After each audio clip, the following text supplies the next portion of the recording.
ಸುಮ್ಮನಾಗದು ಅರಿವಿನಿಂದಲೇ ಮುಕುತಿ ನೆಮ್ಮಿಗೆ ಕ್ಷಣಿಸುವ ಗುಣಗಣವಿಲ್ಲದವಳಿ.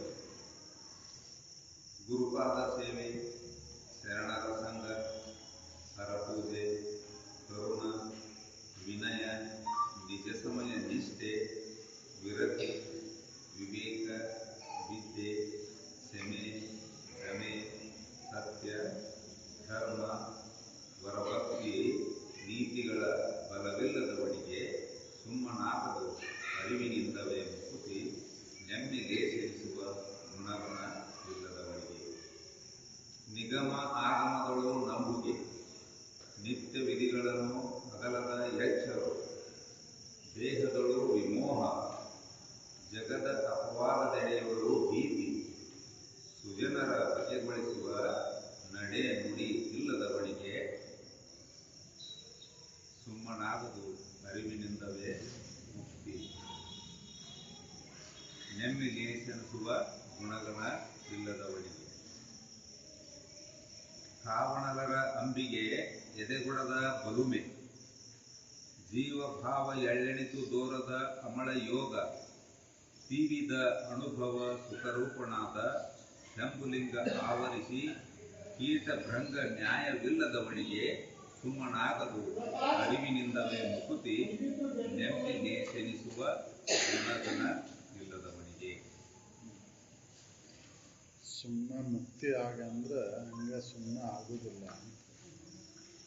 ಅರಿವಿನ ತಿಳುವಳಿಕೆಯಿಂದ ಮುಕ್ತಿ ಆಕೈತಿ ಕರೆ. ಆದ್ರೆ ಆ ತಿಳುವಳಿಕೆ ಮೂಡಬೇಕಂದ್ರೆ ಗುಣಗಣಗಳ ಬೇಕಲ್ಲ, ವಿವೇಕ ಬೇಕಲ್ಲ. ವಿವೇಕ ಬೇಕಂದ್ರೆ ವಿವೇಕ ಜಾಗೃತ ಆಗ್ಬೇಕಂದ್ರೆ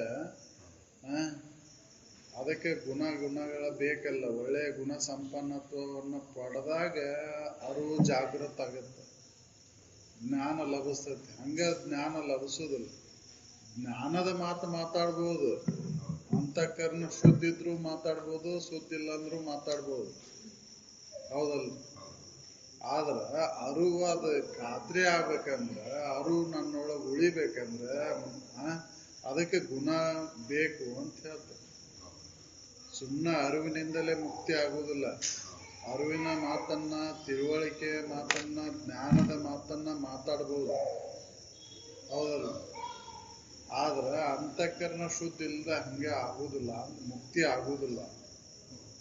ಮುಕ್ತಿ ಆಗ್ಬೇಕಂದ್ರೆ ಅಂತಃಕರಣ ಶುದ್ಧ ಇರಬೇಕು. ಅಂದ್ರೆ ಒಳ್ಳೆ ಗುಣ ಸಂಪನ್ನತ್ವವನ್ನು ಪಡೆದಾಗ ಮುಕ್ತಿ ಆಗುತ್ತೆ ಅಂತ ಹೇಳ್ತಾರೆ.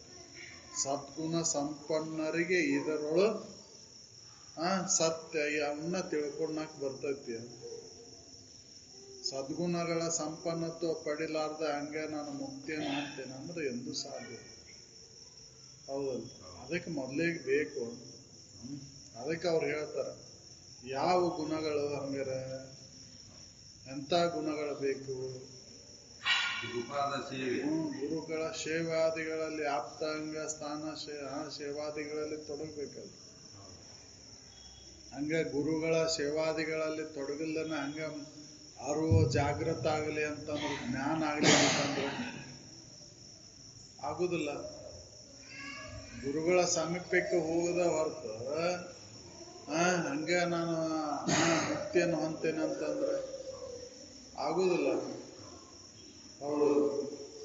ಮುಕ್ತಿಯನ್ನು ಹೊಂದಬೇಕಂದ್ರೆ ಗುರುಗಳ ಸಂಘ, ಗುರುಪಾದ ಸೇವೆಯನ್ನ ಮಾಡಬೇಕಲ್ಲ ಬಲವಿಂದ, ಹೌದು. ಆಪ್ತ ಅಂಗ ಸ್ಥಾನ ಸದ್ಭಾವದಿಂದ ಕೂಡಿಕೊಂಡು ಗುರುಗಳಲ್ಲಿ ಶ್ರದ್ಧೆಯನ್ನು ಇಟ್ಕೊಂಡು ಅವರ ಸಾಮೀಪ್ಯಕ್ಕೆ ಹೋದಾಗ ಅವರು ಅಲ್ಲಿ ತಿಳಿಸ್ಕೊಡ್ತಾರೆ, ಹೌದಲ್ಲ. ಹಿಂಗ ನಾವು ಮುಕ್ತಿ ಆಗಲಿ ಅಂತ 4 ಪುಸ್ತಕ ಓದಿ ಪುಸ್ತಕದ ಮಾತುಗಳನ್ನು ಕಲಿತು ಕೇಳೋದ್ರಿಂದ ಜ್ಞಾನ ಆಗುವುದಿಲ್ಲ. ಹೌದು.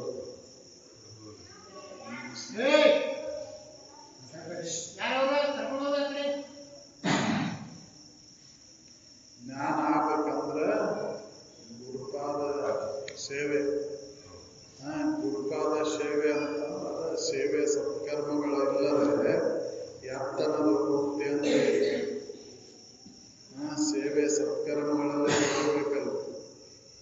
ಸೇವಾನಿಷ್ಠನಾದಾಗ ಸೇವಾಪರನಾದಾಗ ಗುರುಗಳು ತಿಳಿಸಿಕೊಡ್ತಾರೆ. ಹೌದು. ಮಲ್ಲಿಗೆ ಸೇವಾದೊಳಗೆ ಆದ ಸುಖವು. ಹೌದು.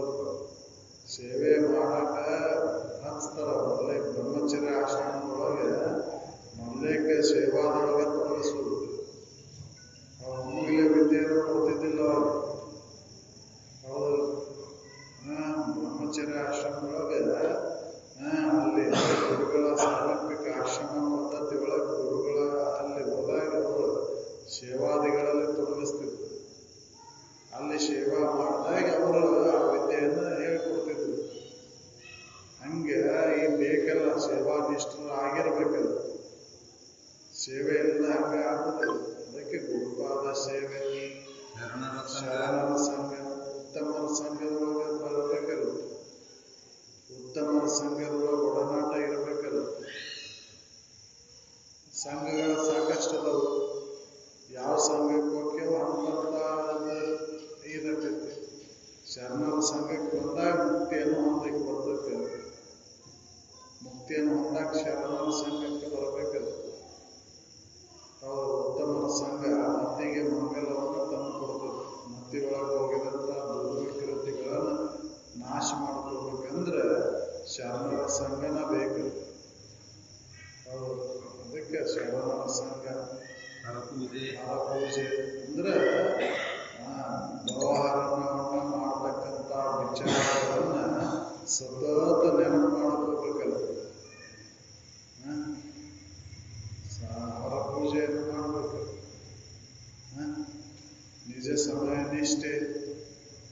ಹೌದು. ಸಮಯ ನಿಷ್ಠೆ ಬರಬೇಕಲ್ಲ. ಇತ್ತ ಕುಂದ್ರ ನೀನ ಇತ್ತ ಕುಂದ್ರ ನೀ.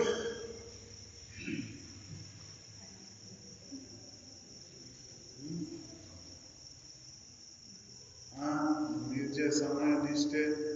ನಾಳೆ ಕುದುರಾತಾಳ, ನಾಡ್ದು ಉತ್ತರಾತಾಳ, ಇನ್ನ ನಡೀತೈತಿ ಅಂತಂದ್ರೆ ನಿಜ ಸಮಯ ನಿಷ್ಠೆ ಬೇಕಲ್ಲ. ಪಾಲನೆ ಮಾಡ್ಬೇಕಲ್ಲ. ಸಮಯ ಮತ್ತೆ ಕಳ್ಬೇಕಂದ್ರೆ ಮತ್ತೆ ಬರೋದಿಲ್ಲ.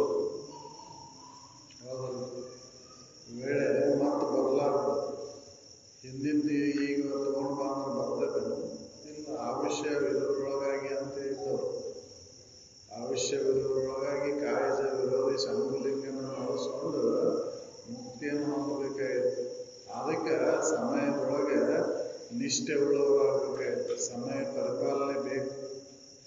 ಹೌದು. ಯಾವ ವೇಳೆ ಒಳಗೆ ಯಾವುದನ್ನು ಮಾಡ್ಬೇಕು ಅದನ್ನು ಮಾಡಿದ್ರೆ ಅದು ಸಾರ್ಥಕ ಆಗುತ್ತೆ. ಇಲ್ಲ ಅಂದ್ರೆ ಬರ್ತದೆ. ನಾಳೆ ಮಾಡ್ಕೊಂಡ್ರಾತ, ನಾಡು ಮಾಡಿದ್ರಾತ, ಇನ್ನೊಂದು ತಾಸಿಗೆ ಮಾಡಿದ್ರಾತ. ಮೌಖಿಕ ವ್ಯವಹಾರವನ್ನು ಇನ್ನೊಂದು ತಾಸಿಗೆ ಮಾಡ್ಕೊಂಡ್ರು ನಡೀತೈತಿ. ಯಾರು ಮಾಡ್ತಾರ. ಆದ್ರೆ ಇದನ್ನು ನಮ್ಮ ಸಲುವಾಗಿ ನಾನು ಮಾಡೋದು ಯಾವುದು ಅಂದ್ರೆ ಈ ಶ್ರವಣ. ಹೌದು. ಶ್ರವಣದ ಸಮಯದೊಳಗೆ ಬೇರೆ ಯಾವ ಇದನ್ನು ಮಾಡಬಾರ್ದು. ಅದಕ್ಕೆ ನಿಜ ಸಮಯ ನಿಷ್ಠೆ ಗೆಲ್ಲಿಬೇಕು. ಅದಕ್ಕೆ ನಿಜ ಸಮಯ ನಿಷ್ಠೆ ಬೇಕು. ಕರುಣೆ ಇರಬೇಕಲ್ಲ. ಕರುಣವಿರಲಿ ಜೀವರು ಅಂತ ಯಾವುದೇ ಜೀವಿ ಇರಲಿ ಅಲ್ಲಿ ಕರುಣೆ ಗುಣದಿಂದ ನೋಡೋದು. ದಯವೇ ಧರ್ಮದ ಮೂಲ ಅಂತ. ಧರ್ಮಕ್ಕೆ ಮೂಲ ಪಾಪ ಯಾವುದಂದ್ರೆ ದಯ. ಅದು ಕರುಣೆ. ಆ ಕರುಣೆ ಗುಣ ಬೇಕಲ್ಲ. ಅದಕ್ಕೆ ಕರುಣದಿಂದ ಅತಿಶಯ ಧರ್ಮ ಮಿನುಂಟೆ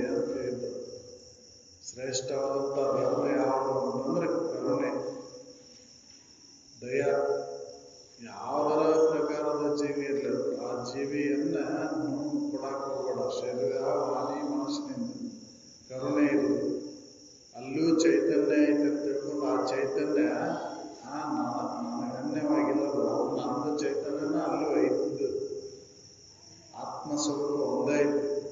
ನಾಮರೂಪಗಳು ಭಿನ್ನ ಭಿನ್ನವಾಗಿದ್ರು ಕೂಡ ಅದರೊಳಗಿರ್ತಕ್ಕಂಥ ಚೈತನ್ಯ ಮಾತ್ರ ಒಂದೇ ಐತೆ ಅಂತ ತಿಳ್ಕೊಂಡು ಯಾವ ಜೀವಿಗೂ ಕೂಡ ನೋವನ್ನು ಕೊಡಕ್ಕೆ ಹೋಗಬಾರ್ದು. ಅದು ಕರುಣೆ ಇರಲಿ ಅಂತ. ಅದು ಕರುಣೆ ವಿದ್ಯೆ. ಹೌದು, ವಿದ್ಯೆ ಯಾವ ವಿದ್ಯೆ ಬೇಕು? ಬ್ರಹ್ಮ ವಿದ್ಯೆ. ಹೌದು, ಆ ವಿದ್ಯೆ ಕಲಿಬೇಕು. ಹೌದು, ಪರಬ್ರಹ್ಮನ ಅರಿವಿನಿಂದ ಒಳ್ಳೆ ಜಾಣ್ಮೆ ಉಂಟೆ. ಜಾಣತನ ಯಾವುದಂದ್ರೆ ಬ್ರಹ್ಮವಿದ್ಯೆ. ಅದಕ್ಕಿಂತ ಶ್ರೇಷ್ಠವಾದಂಥ ವಿದ್ಯೆ ಜಗತ್ತಿನೊಳಗೆ ಯಾವುದೂ ಇಲ್ಲ. ಎಲ್ಲ ವಿದ್ಯೆಗಳು ಬ್ರಹ್ಮವಿದ್ಯೆ ಕೆಳಗಾದ. ಅಂಥ ವಿದ್ಯೆಯನ್ನು ಕಲಿಬೇಕಂತ ಅವೆಲ್ಲ ಗುಣ ಸಂಪನ್ನತ್ವವನ್ನು ಪಡೆದಾಗ ಒಳ್ಳೆಯ ಗುಣಗಳನ್ನು ಪಡ್ಕೊಂಡಾಗ ಆ ವಿದ್ಯೆ ಕಲಿಬೇಕಾಗುತ್ತೆ. ಅದಕ್ಕೆ ಸುಮ್ಮನಾಗದು ಅರಿವಿನಿಂದಲೇ ಮುಕ್ತಿ, ನೆಮ್ಮಿ ಲೇಸೆನಿಸುವ ಗುಣ ಗಣ ಇಲ್ಲದವನಿಗೆ.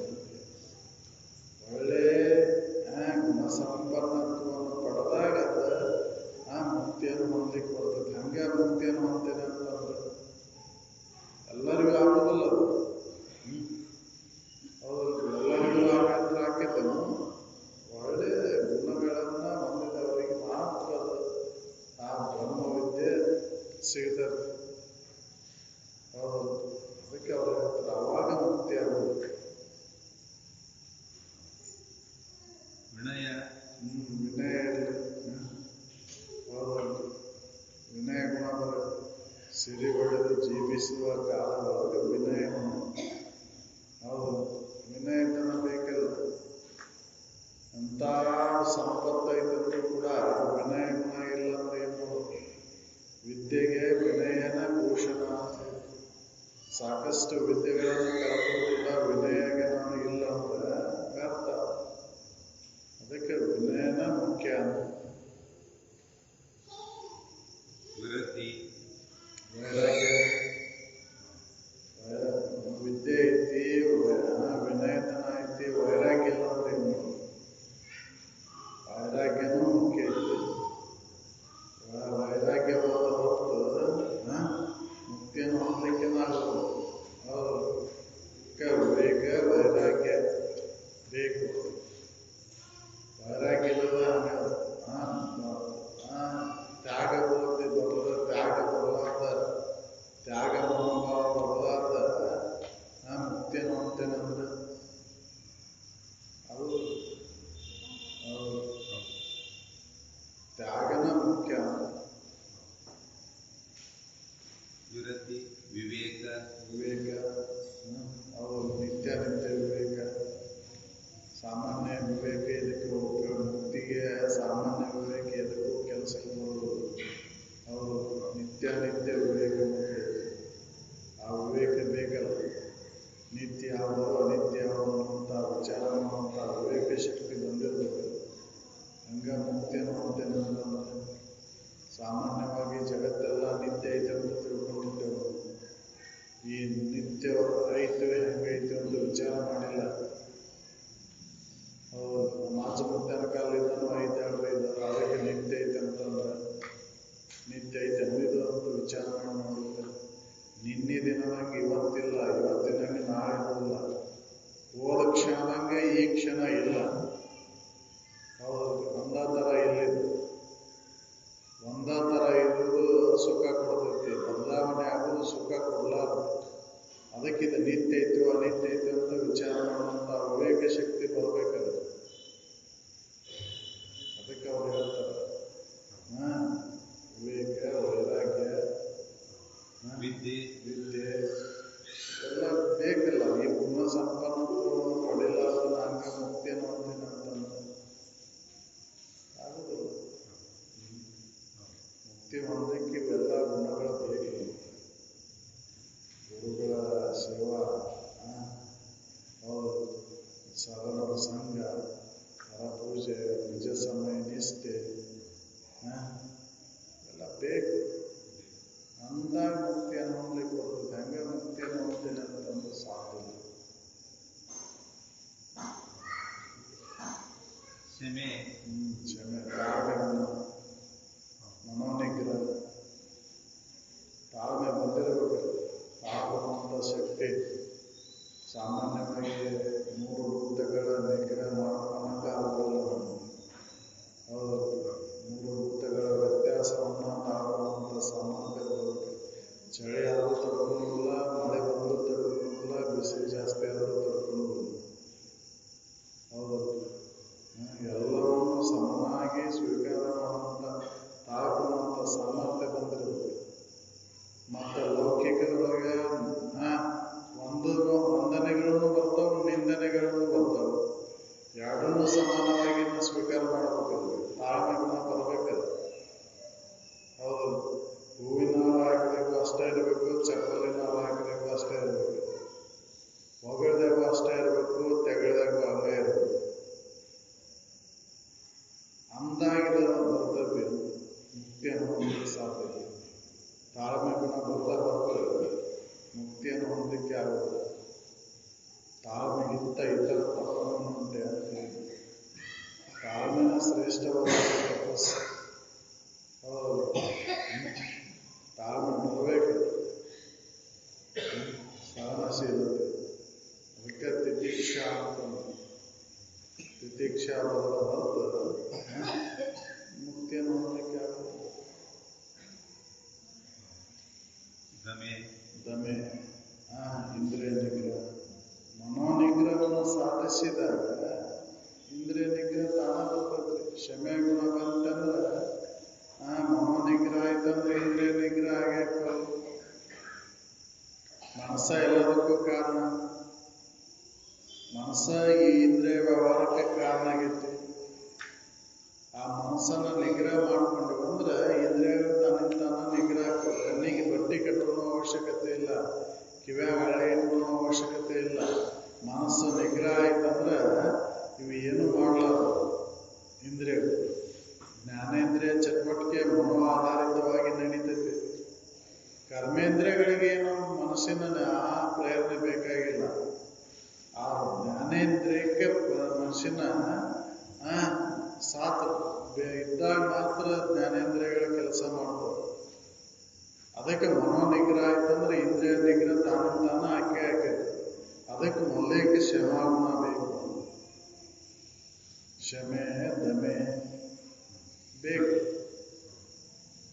ಸತ್ಯ, ಮತ್ತೆ ಅವರು ಯಾವುದು ಯೋಗ್ಯ ಐತಿ, ಯಾವುದು ಅಯೋಗ್ಯ ಅನ್ನೋದನ್ನು ತಿಳ್ಕೋಬೇಕು. ಅದನ್ನು ತಿಳ್ಕೊಳ್ಳೋದು ಹಂಗೆ ಎಲ್ಲ ಕಂಡದ್ದು ಉಳ್ಕೊಂತ ಹೇಳಿಲ್ಲ. ಹೌದು, ಅದಕ್ಕೆ ಇವೆಲ್ಲ ಗುಣ ಸಂಪನ್ನತ್ವವನ್ನು ಪಡೆದಾಗ ಮುಕ್ತಿಯನ್ನು ಹೊಂದಲಿಕ್ಕೆ ಸಾಧ್ಯ ಐತಿ.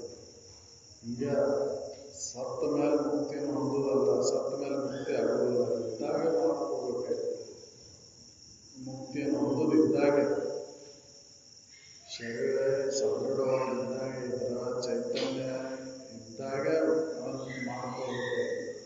ನಾ ಮುಕ್ತದೇನೆ ಅಂತ ತಿಳ್ಕೋಬೇಕು. ಆ ಮುಕ್ತದೇನೆ ಅಂತ ತಿಳ್ಕೊಂಡಾಗ ಒಳ್ಳೆಯ ಗುಣ ಸಂಪನ್ನತ್ವವನ್ನು ಪಡೆದಾಗ ಮಾತ್ರ ಸಾಧ್ಯ. ಹಿಂಗೆ ಗುಣ ಸಂಪನ್ನತ್ವ ಇಲ್ಲದಾಗ ನಾ ಮುಕ್ತದೇನೆ ಅಂತ ತಿಳ್ಕೊಳ್ಳೋಕ್ಕಾಗಲ್ಲ.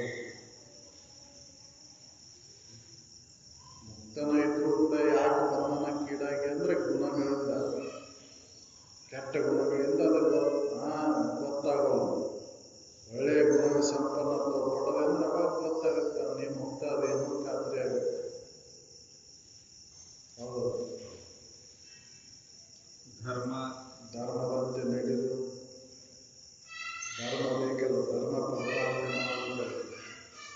ಅದಕ್ಕೆ ನೀತಿ ವಿಧಾನ ಆಗುವಂತ ನೀತಿ ವಿಧಾನ ಧರ್ಮವಿಲ್ಲದೆ ಜೀವಗಳು ನೀತಿ ವಿಧಾನ ನೀತಿಯನ್ನು ಉಲ್ಲಂಘನೆ ಮಾಡಬೇಕು. ಧರ್ಮದಂತೆ ನಡಿ. ಧರ್ಮದಂತೆ ನಡೆದರೆ ಧರ್ಮ ನಿನ್ನನ್ನು ರಕ್ಷಣೆ ಮಾಡಬೇಕು. ಧರ್ಮವನ್ನು ನೀ ಧರ್ಮವನ್ನು ನೀ ಪಾಲನೆ ಮಾಡಿದೆ ಅಂದ್ರೆ ಆ ಧರ್ಮ ನಿನ್ನನ್ನು ರಕ್ಷಣೆ ಮಾಡಬೇಕು. ಧರ್ಮದಂತೆ ನಡೀಲಿಲ್ಲ ಅಂದ್ರೆ ಆ ಧರ್ಮನ ನಿನ್ನನ್ನು ನಾಶ ಮಾಡಬೇಕು. ಅಧರ್ಮ ಕಾರ್ಯಗಳಲ್ಲಿ ತೊಡಗಿದೆ ಅಂದ್ರೆ ಅಧರ್ಮ ನಿನ್ನನ್ನು ನಾಶ ಮಾಡಬೇಕು. ಹೌದು, ಅದಕ್ಕೆ ಧರ್ಮದಂತೆ ನಡೀಬೇಕು. ಧರ್ಮ ಅಂದ್ರೆ ಏನೋ ಹೊರಗಿನ ಬಾಹ್ಯ ಆಚರಣೆಗಳಲ್ಲ. ಧರ್ಮಗಳ ಸಾಕಷ್ಟು ಮಾಡ್ಕೊಂಡಿವಿ ನಾವು. ಎಲ್ಲ ಧರ್ಮದ ತಳಪಾಯ ಉದ್ದೇಶ ಏನೈತಿಪ್ಪ ಅಂದ್ರೆ ನೀತಿಯುತವಾದಂಥ ಜೀವನ, ಸುಖವನ್ನು ಹೊಂದೋದು. ಹೌದು. ಯಾವ ಧರ್ಮದವ್ರಿಗೆ ಸುಖ ಬೇಡಾಗೈತಿ? ಎಲ್ಲ ಧರ್ಮದವರಿಗೂ ಸುಖನ ಬೇಕಾಗೈತಲ್ಲ. ಯಾರಿಗೆ ಬೇಡಾಗೈತಿ ಸುಖ? ಹೌದು. ಉದ್ದೇಶ ಏನೈತಿ? ಎಲ್ಲ ಧರ್ಮದ ಸ್ಥಾಪನೆ ಉದ್ದೇಶ ಏನಪ್ಪ ಅಂತಂದ್ರೆ ಸುಖವನ್ನು ಹೊಂದೋದು. ಅದ್ರ ಸುಖ ಹೆಂಗ್ ಹೊಂದಾಕ ಬರ್ತೈತಿ ಅಂದ್ರೆ ಧರ್ಮದ ತಳಪಾಯ ಅಂದ್ರೆ ನೀತಿಯುತವಾದಂಥ ಜೀವನ ಕ್ರಮವನ್ನು ಸಾಗಿಸಿದಾಗ ಮಾತ್ರ ಆ ಸುಖವನ್ನು ಹೊಂದಲಿಕ್ಕೆ ಬರ್ತೈತಿ. ಹೌದು. ಸುಖ ಏನು ಯಾರಿಗೂ ಬೇಡಾಗಿಲ್ಲ, ಎಲ್ಲರಿಗೂ ಬೇಕಾಗಿದ್ದು ಸುಖನ. ಆ ಸುಖಕ್ಕೋಸ್ಕರ ನಾನು ಹೆಂಗೆ ನಡ್ಕೋಬೇಕೈತೆ ಅಂದ್ರೆ ನೀತಿಯಿಂದ ನಡ್ಕೋಬೇಕು. ಅಂದಾಗ ಸುಖವನ್ನು ಹೊಂದಲಿಕ್ಕೆ ಬರ್ತೈತಿ. ಅದಕ್ಕೆ ಧರ್ಮದಂತೆ ನಡೀಬೇಕು. ನೀತಿ ವಿಧಾನ ಆಗುವ ನೀತಿಯನ್ನ ಬಿಡಬೇಡ. ಅಲ್ಲನಿಸದೆ ನೀತಿಯಲ್ಲಿರುವುದೇ ಚಂದನಮ್ಮ. ತಡ ಮಾಡಕ್ಕೂ ಕೂಡ ಮನುಷ್ಯ ಜನ್ಮ ಬಂದೈತೆ ಅನ್ನೋದಕ್ಕೆ ಇಲ್ಲಿ ತಿಳುವಳಿಕೆ ಜನ್ಮಗಳು ಬಂದೆ ಅಂದ್ರೆ ನೀತಿಯನ್ನು ಉಲ್ಲಂಘನೆ ಮಾಡಬೇಡ. ಹೌದು. ಧರ್ಮದಂತೆ ನಡಿಬೇಕಾಯ್ತು. ಭಕ್ತಿ ಶ್ರೇಷ್ಠವಾದಂಥ ಭಕ್ತಿ. ಹೌದು. ಶ್ರೇಷ್ಠವಾದಂಥ ಭಕ್ತಿ ಬೇಕಲ್ಲ. ಗುರುವಿನಲ್ಲಿ ಅಚಲವಾದಂಥ ಶ್ರದ್ಧೆ. ತನ್ನ ಮೇಲೆ ಹೆಂಗ ಪ್ರೀತಿ ಇತ್ತು ಹಂಗೆ ಗುರುವಿನ ವಾಣಿಗಳ ಮೇಲೆ ಶ್ರದ್ಧೆಯನ್ನು ಇಟ್ಕೋಬೇಕಾಯ್ತು. ಗುರು ಏನು ಹೇಳ್ತಾನ ಅದು ವೇದ ವಾಕ್ಯ. ಅವನು ನಡೆದಿದ್ದೇ ದೇವಯಾತ್ರೆ, ನಿಂದುದೇ ವಾರಣಾಸಿ, ನುಡಿದಿದೆ ವೇದ. ಹೌದಲ್ಲ. ಅಂತ ಒಂದು ಗುರುವಿನಲ್ಲಿ ಶ್ರದ್ಧೆ ನಂಬಿಕೆಯನ್ನು ಇಟ್ಟುಕೊಂಡಾಗ ಗುರು ತಿಳಿಸ್ಕೊಡ್ತಾನೆ. ಅದಕ್ಕೆ ಭಕ್ತಿ ಅಂತಂದು. ಅಂತ ಶ್ರದ್ಧೆ ಉಳ್ಳವರಾಗಬೇಕಲ್ಲ ಗುರುವಿನಲ್ಲಿ. ಅದಕ್ಕೆ ಭಕ್ತಿ ಅಂತಕ್ಕಂಥ ಸಾಧನವನ್ನು ನಾವು ಅಳವಡಿಸ್ಕೊಳ್ಬೇಕು. ಭಕ್ತಿ ಇಲ್ಲ ಅಂತಂದ್ರೆ ಗುರುವಿನಲ್ಲಿ ಪ್ರೀತಿ ಇಲ್ಲ ಅಂತಂದ್ರೆ ಗುರು ತಿಳಿಸ್ಕೊಡ್ಲಾರ. ಹೌದಲ್ಲ. ಗುರುವಿನಲ್ಲಿ ಪ್ರೀತಿ ಇರಬೇಕಾಯ್ತಲ್ಲ. ಗುರುವಿನಲ್ಲಿ ಯಾವ ಮುಸುಮರ ಇಲ್ಲದೆ ಎಲ್ಲ ಗುರುವಿನಲ್ಲಿ ಆಪ್ತನಂತೆ ನಡ್ಕೋಬೇಕಲ್ಲ. ಹೌದು. ಅದಕ್ಕೆ ಭಕ್ತಿ ಅಂತ. ಗುರುವಿನಲ್ಲಿ ಅಚಲವಾದಂತಹ ಶ್ರದ್ಧೆ ಭಕ್ತಿಯನ್ನು ಇಡೋದಕ್ಕೆ ಭಕ್ತಿ ಅಂತ. ನೀತಿಗಳ ಬಲವಿಲ್ಲದವನಿಗೆ ಸುಮ್ಮನಾಗದು ಅರಿವಿನಿಂದವೇ ಬುದ್ಧಿ, ನೆಮ್ಮಿಲಿ ಸರಿಸುವ ಗುಣಗಣ ಇಲ್ಲದವನು. ನೀತಿಯ ಬಲವಿಲ್ಲದವನಿಗೆ ಹಿಂಗೆ ಮುಕ್ತಿ ಆಗಂತಂದ್ರೆ ಅರಿವಿನಿಂದಲೇ ಅರಿವನ್ನು ನೀತಿಯನ್ನು ಉಲ್ಲಂಘನೆ ಮಾಡಿ ಅರಿವನ್ನು ಜಾಗೃತ ಮಾಡ್ಕೊತೀನಿ, ಜ್ಞಾನವನ್ನು ಮಾಡ್ಕೊತೀನಿ ಅಂತಂದ್ರೆ ಎಂದೂ ಸಾಧ್ಯ. ಹೌದು. ನೀತಿಯನ್ನು ಪರಿಪಾಲನೆ ಮಾಡಿದಾಗ ಇದು ಸಾಧ್ಯ ಆಗೈತಿ. ನೀತಿಯನ್ನು ಉಲ್ಲಂಘನೆ ಮಾಡಿ ಜ್ಞಾನವನ್ನು ಮಾಡ್ಕೊಳ್ಳಿಕ್ಕೆ ಆಗೋದಿಲ್ಲ. ನೀತಿ ಪರಿಪಾಲನೆಯನ್ನು ಮಾಡಿದಾಗೆ ಜ್ಞಾನವನ್ನು ಮಾಡ್ಕೊಳ್ಳೋಕೆ ಬರ್ತೈತಿ. ಅದಕ್ಕೆ ನೀತಿಯ ಬಲ ಬೇಕು. ಅದಕ್ಕೆ ಸುಮ್ಮನೆ ಅರಿವಿನಿಂದಲೇ ಆಗೋದಿಲ್ಲ. ಈಗ ಗ್ರಂಥವನ್ನು ಓದೋದ್ರಿಂದ ಆಗೋದಿಲ್ಲ, ಏನು ಶ್ರವಣವನ್ನು ಹಂಗೆ ಮಾಡೋದ್ರಿಂದ ಆಗೋದಿಲ್ಲ. ಅದಕ್ಕೆ ಮೊದಲಿಗೆ ನೀತಿಯನ್ನು ಪರಿಪಾಲನೆ ಮಾಡೋಣ. ನೀತಿಯ ಬಲ ಇದ್ರೆ ಮಾತ್ರ ಅರಿವು ಜಾಗೃತ ಆಗುತ್ತೆ. ಅವಾಗ ಮುಕ್ತಿಯನ್ನು ಹೊಂದಲಿಕ್ಕೆ ಸಾಧ್ಯ ಇದೆ ಅಂತ ಅದಕ್ಕೆ ಹೇಳಿದ್ದಾರೆ. ಸುಮ್ಮನಾಗದ ಅರಿವಿನಿಂದಲೇ ಮುಕ್ತಿ. ಈಗ ಅರಿವು ಜಾಗೃತನ ಆಗೋದಿಲ್ಲ. ನೀತಿ ಇಲ್ಲ ಅಂದ್ರೆ ಅರಿವು ಜಾಗೃತನ ಆಗೋದಿಲ್ಲ. ಅದಕ್ಕೆ ನೀತಿಯನ್ನು ನಾವು ಅಳವಡಿಸ್ಕೊಳ್ಬೇಕು. ಯಾವ ಜೀವಿಗೂ ಕೂಡ ಕಾಯ ವಾಚ ಮನಸ ನೋವು ಕೊಳ್ಳಾರದೆ ಇರುವುದೇ ನೀತಿ. ಹೌದಲ್ಲ. ಸ್ವಾರ್ಥವನ್ನು ಬದಿಗಿಟ್ಟು ಈ ಶರೀರದ ಗುಣ ಸದುಪಯೋಗವನ್ನು ನಾವು ಮಾಡ್ಕೋಬೇಕಂದ್ರೆ ಪರಹಿತ ಕಾರ್ಯಗಳು ತೊಡಗಬೇಕಾಗಿದೆ. ಹೌದು. ಪರಹಿತ ಕಾರ್ಯಗಳು ತೊಡಗುವುದೇ ನೀತಿ. ಇನ್ನೊಂದು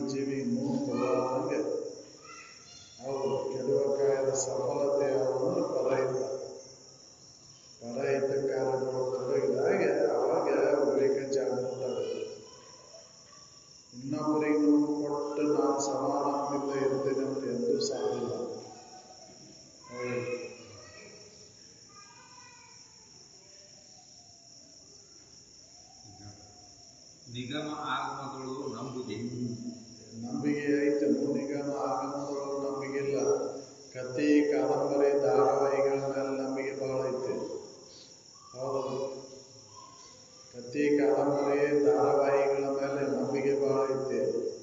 ನಿಗಮ ಆಗಮಗಳು ಏನು ಹೇಳ್ತಾವ ಅದ್ರ ಮೇಲೆ ನಂಬಿಕೆ ಇಲ್ಲ ನಮಗೆ.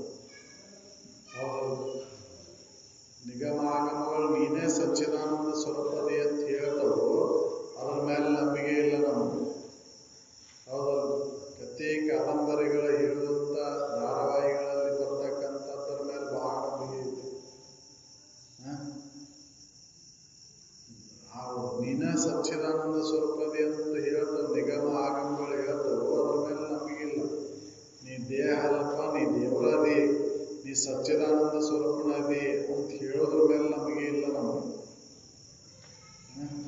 ಹೌದಲ್ಲ, ಅದೇ ಆ ನಂಬಿಕೆ ಬೇಕು ಅಂತ ಹೇಳ್ತಾರೆ. ನಿಗಮ ಆಗಮಗಳ ನಂಬಿಕೆ, ನಿತ್ಯ ವಿಧಿಗಳನ್ನಾಗಲದ ಎಚ್ಚರ, ನಿತ್ಯ ವಿಧಿಗಳನ್ನಾಗಲದ ಎಚ್ಚರ ಬೇಕಲ್ಲ. ಹೌದು, ನಿತ್ಯ ವಿಧಿಗಳನ್ನು ಪರಿಪಾಲನೆ ಮಾಡಬೇಕಲ್ಲ. ನಿತ್ಯ ವಿಧಿಗಳನ್ನು ಶ್ರವಣ ಮನನ ನಿಧಿಧ್ಯಾಸನ ಇವನು ಪರಿಪಾಲನೆ ಮಾಡಬೇಕಲ್ಲ. ಶ್ರವಣ ಮನನ ನಿಧಿಧ್ಯಾಸನಗಳನ್ನ ಬಿಟ್ಟು ಬಿಡದ ಮಾಡಬೇಕಲ್ಲ.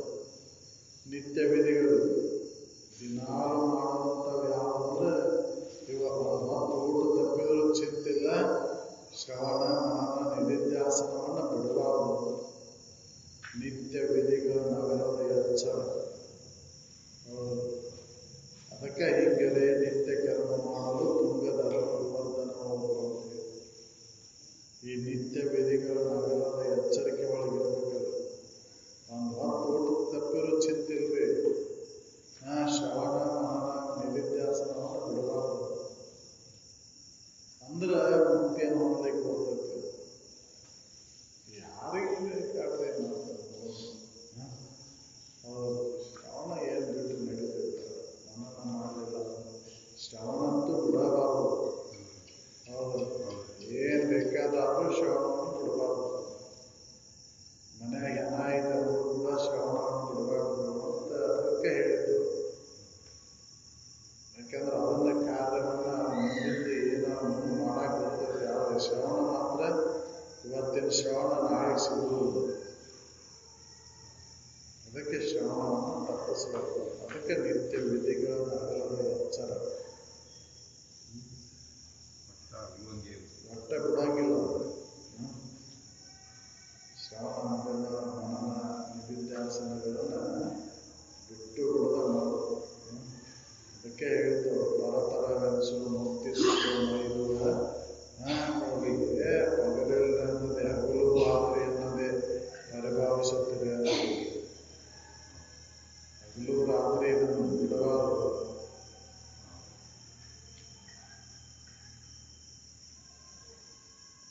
ನಿತ್ಯ ವಿಧಿಗಳನ್ನು ಅಗಲದ ಎಚ್ಚರು ದೇಹದೊಳಗೆ ಮೋಹ. ದೇಹದೊಳಗೆ ಮೋಹ ಬರಬೇಕಲ್ರಿ. ಎಲ್ಲ ಬಿಟ್ಟಿರ್ಬೋದು, ಆದ್ರೂ ದೇಹ ಭಾವನೆಯನ್ನು ಬಿಟ್ಟಿರೋದು ಭಾಳ ಕಠಿಣೈತಿ. ಇದ್ರ ಮೇಲಿನ ಮೋಹನ ಕಳ್ಕೊಂಡು ಭಾಳ ಕಠಿಣೈತಿ. ಹೌದು, ಇದ್ರ ಮೇಲಿನ ಮೋಹ ಹೋಗುದಿಲ್ಲ. ಗಾಢ ಅಂತನ ಹೋಗ್ತದ. ಇದು ಅನಿತ್ಯ ಐತಂದ್ರೂ ಕೂಡ, ಇದು ದುಃಖಕರ ಐತಂದ್ರೂ ಕೂಡ, ಎಷ್ಟೇ ದುಃಖವನ್ನು ಕೊಟ್ಟರು ಕೂಡ ಶರೀರ ಭಾವನೆ ಬಿಡೋದು ಬಹಳ ಕಠಿಣ ಐತಿ. ಅದಕ್ಕೆ ದೇಹದೊಳಗೆ ಮೋಹತೆ ಬರಬೇಕಲ್ಲ, ಮೋಹ ಹೋಗ್ಬೇಕಲ್ಲ. ಅದಕ್ಕೆ ಇದ್ರ ಮೇಲಿನ ಮೋಹನ ದುಃಖಕ್ಕೆ ಕಾರಣ ಆಗಿದ್ದು. ಹೌದು, ಶರೀರದ ಮೇಲಿನ ಮೋಹ ಬಹಳ ದುಃಖಕ್ಕೆ ಕಾರಣ ಆಗಿದ್ದು. ಅದಕ್ಕೆ ಇದನ್ನು ಬಿಡೋದು ಬಹಳ ಕಠಿಣ ಐತಿ. ಅದಕ್ಕೆ ಇದ ಅಡಕಲ್ಗಡಿಗೆ. ಹೌದಲ್ರಿ, ಅಡಕಲ್ಗಡಿಗೆ ಯಾವುದು ದೇಹದ ಮೇಲಿನ ಮೋಹ. ಇದಕ್ಕೆ ಅಂದ್ಕೊಂಡು ಉಳಿಕಿದ್ರ ಮೇಲೆ ಮೋಹ ಉಂಟಾಗೈತಿ. ಹೌದಲ್ರಿ, ಧನ ಕನಕ ವಿಷಯ ವಸ್ತುಗಳ ಮೇಲೆ ಮೋಹ ಯಾವಾಗ ಉಂಟಾಗೈತಿ ಅಂದ್ರೆ ಶರೀರ ಮೇಲೆ ಮೋಹ ಬಂದಾಗ ಅವ್ರ ಮೇಲೆ ಮೋಹ ಉಂಟಾಗೈತಿ. ಅದಕ್ಕೆ ಇದರ ಮೇಲೆ ಮೋಹವನ್ನು ಕಳ್ಕೋಬೇಕಲ್ಲ. ಇದ್ರ ಮೇಲಿನ ಮೋಹ ಎಲ್ಲಿವರೆಗೂ ಬಿಡುವುದಿಲ್ಲ ಅಲ್ಲಿವರೆಗೂ ಧನ ಕನಕಾದಿಗಳ ಮೇಲೆ ಮೋಹ ಹೋಗುವುದಿಲ್ಲ. ಅದಕ್ಕೆ ಇದನ್ನ ಮಲ್ಲಕ್ಕೆ ಕಳ್ಕೋಬೇಕಾಯ್ತು. ದೇಹದ ಮೇಲೆ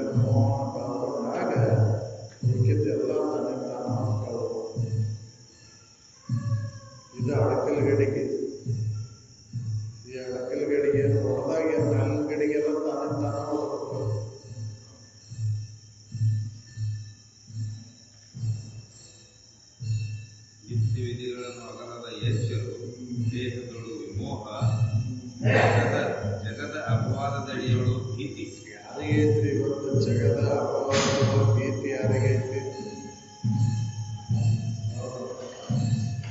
ಇಲ್ಲಿ ಕೂಡ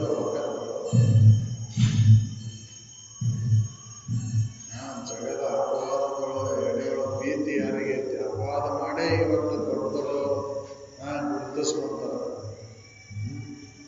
ಅಪವಾದದ ಎಡೆಗಳ ಭೀತಿ ಇಲ್ಲ ಇಲ್ಲಿಗೆ.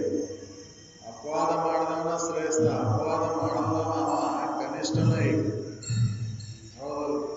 ಯಾಕಂದ್ರೆ ಅಪವಾದ ಮಾಡಿದಾಗ ಗುರುತಿಸ್ಕೊಂಡಾಗ್ತಾರೆ. ಅವ್ರಿಗೆ ಗೊತ್ತಿಲ್ಲ ಮುಂದೆ ಎಂತೆಂತ ಐತಿ ಅನ್ನೋದು ಗೊತ್ತಿಲ್ಲ, ಅದಕ್ಕೆ ಅಪವಾದ ಮಾಡಾಕ್ತಾರ. ತಿಳಿದವ ಮುಂದೆ ಎಂತೆಂತದ್ದು ಬರ್ತೈತೆ ಅನ್ನೋದು ತಿಳಿದವ ಅಪವಾದ ಮಾಡಕ್ ಹೋಗುದಿಲ್ಲ. ಹೌದಲ್ಲ? ಅದಕ್ಕೆ ಗೊತ್ತಿಲ್ದವ ಮಾಡಾಕ್ತಾನ. ಮುಂದದ ಮುನ್ನಬೇಕಪ್ಪ ಅಂತ ತಿಳಿದವ ಅದನ್ನ ಅಪವಾದದೊಳಗೆ ಅಪವಾದ ಬಂದ ಬರಲಾರ್ದಂಗೆ ನಡೆದಂತಾನ. ಹೌದಲ್ಲ? ಅಪವಾದ ಬಂತಂದ್ರೆ ಒಂದು ಮರಣ ಅನ್ನಂಗೆ.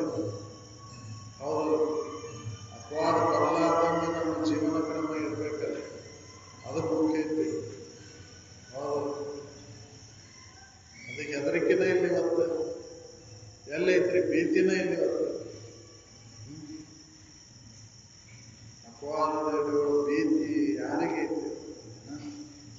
ದೊಡ್ಡ ದೊಡ್ಡವರು ಅನಿಸ್ಕೊಂಡಾರೆಲ್ಲರೂ ಹೆದರಿಕೆನೇ ಇಲ್ಲ ಅವರಿಗೆ. ಹೌದಲ್ಲ? ಆದ್ರೆ ತಿಳಿದವ ಅವನು ಹೆದರ್ತಾನ. ಮುಂದೆ ಏನನ್ನಕೈತಿ ಅನ್ನೋದನ್ನು ತಿಳಿದವ ಕರ್ಮದ ಇದನ್ನ ತಿಳಿದವ ಅವ ಹೆದರ್ತಾನ. ಹೌದಪ್ಪ ನಾನು ಮುಂದೆ ಬರ್ತೈತಿ, ನಾನು ಮಾಡಿದ್ದ ನಾನು ಮುಂದೆ ಬರ್ತೈತೆ, ಅದು ಬರುದಿಲ್ಲ ಅಂತ ಅವ ಹೆದರಿಕೆಯಿಂದ ಯಾವ ಕೆಟ್ಟ ಕೆಲಸನೂ ಮಾಡಕ್ ಹೋಗುದಿಲ್ಲ. ಅದಕ್ಕೆ ಅದು ಬೇಕು. ಮುಕ್ತಿಯನ್ನು ಹೊಂದಬೇಕಂದ್ರೆ ಭೀತಿ ಇರಬೇಕು. ಹೌದಲ್ಲ? ಅಪವಾದ ಬರಲಾರ್ದಂಗೆ ನಮ್ಮ ಜೀವನ ಕ್ರಮ ಇರಬೇಕು. ಅಪವಾದ ಬಂತಂದ್ರೆ ಸಾವು ಅನ್ನಂಗ. ಹಿಂದೆಲ್ಲ ಹಂಗೆ ಇತ್ತು. ಅಪವಾದ ಬರಲಾರ್ದಂಗೆ ತಮ್ಮ ಜೀವನ ಕ್ರಮವನ್ನ ಇಟ್ಕೊಂಡು ಸಾಗಿಸ್ತಿದ್ರು. ಇವತ್ತೆಲ್ಲ ನಾವು ಹೆಂಗೋ ಇದನ್ನ ಮಾಡಾಕ್ತೇವೆ. ಆದ್ರೆ ಇಲ್ಲಿ ಪಾರಾಗಿ ಹೋಗ್ಬೋದು. ಆದ್ರೆ ಕರ್ಮದ ಇದರೊಳಗೆ ಕರ್ಮದ ಕೋಟೆ ಪಾರಾಗುವುದಿಲ್ಲ. ಇಲ್ಲಿ ಕೋಟೆ ಪಾರಾಗಿ ಬರ್ಬೋದು, ಇಲ್ಲಿ ಇದ್ರೊಳಗೆ ಪಾರಾಗ್ಬೋದು. ಆದ್ರೆ ಅಲ್ಲಿ ಕರ್ಮದ ಕೋಟೆಗೆ ಶಿಕ್ಷೆಯನ್ನು ಉಣ್ಣಬೇಕಾಕೈತಿ, ಬಿಡುದಿಲ್ಲ. ಅದಕ್ಕೆ ಅವರು ಹೇಳಿದ್ದು ಈ ಕರ್ಮಕ್ಕನುಸಾರವಾಗಿ ಪುನರ್ಜನ್ಮ ಬರ್ತಾ ಹೋಗುದು. ಪಾಪಾನುಗುಣದಿಂದ ನಾನು ಹೇಳಿದ್ದು, ಪಾಪಾನುಗುಣದಿಂದ ಗಿಡ ಮರ ಕ್ರಿಮಿ ಕೀಟ ಪಕ್ಷಿಗಳಾಗಿ ಹುಟ್ಟಿ ತಿಳಿಬೇಕಾಕೈತಿ ಮುಂದೆ. ಅದಕ್ಕೆ ಭೀತಿ ಇರಲಿಲ್ಲ, ಹೆದರಿಕೆ ಇರಲಿ. ಮುಂದೆ ಅಂತಂತ ಜನ್ಮಗಳು ಬರ್ತಾವ. ನೀ ಮಾಡಿದಂಥ ಕಾರ್ಯಕ್ಕನುಸಾರವಾಗಿ ಕರ್ಮಕ್ಕನುಸಾರವಾಗಿ ಅಂತಂತ ಜನ್ಮಗಳು ಬರ್ತಾವು. ಅದಕ್ಕೆ ಹೆದರಿ ಭೀತಿಯಿಂದ ಯಾವ ಕೆಟ್ಟ ಕೆಲಸನೂ ಮಾಡಾಕ್ ಹೋಗ್ಬೇಡ. ಅಪವಾದ ಬರುವಂತ ಕೆಲಸವನ್ನ ಇಲ್ಲಿ ಮಾಡಾಕ್ ಹೋಗ್ಬೇಡ.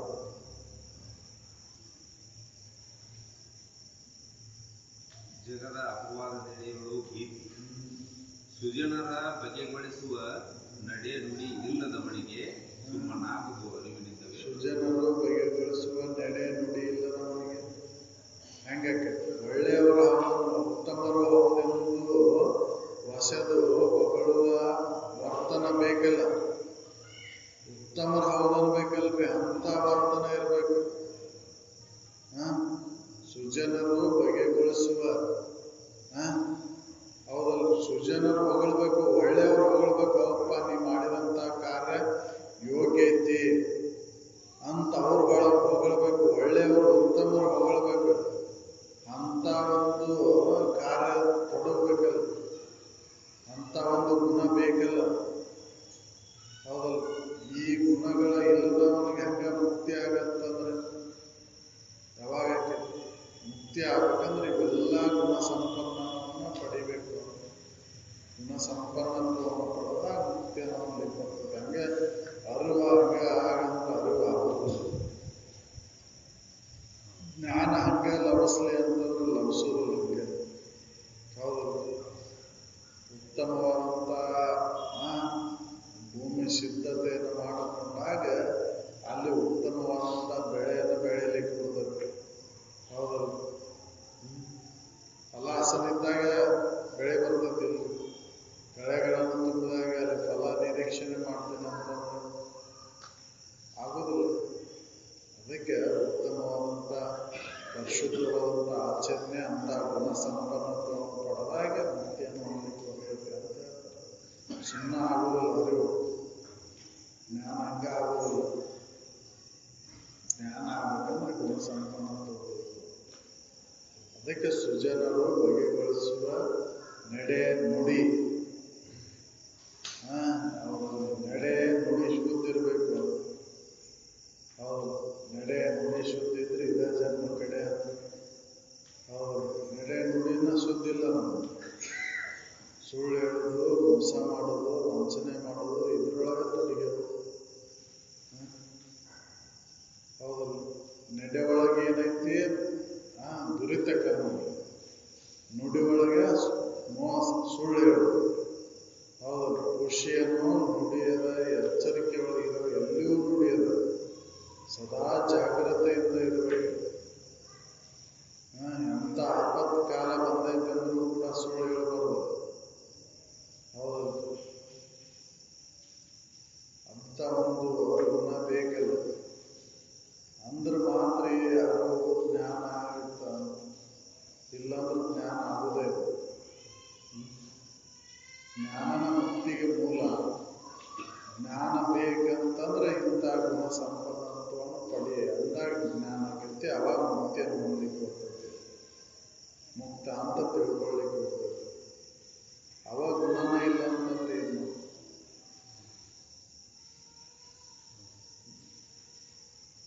ಗುಣ ಬೇಕು, ಒಳ್ಳೆಯ ನಾವು ಈಗ ಅಳವಡಿಸ್ಕೋಬೇಕಾಯ್ತು. ಅವು ಬರೋದಿಲ್ಲ, ನಾವು ಅಳವಡಿಸ್ಕೋಬೇಕಾಯ್ತು.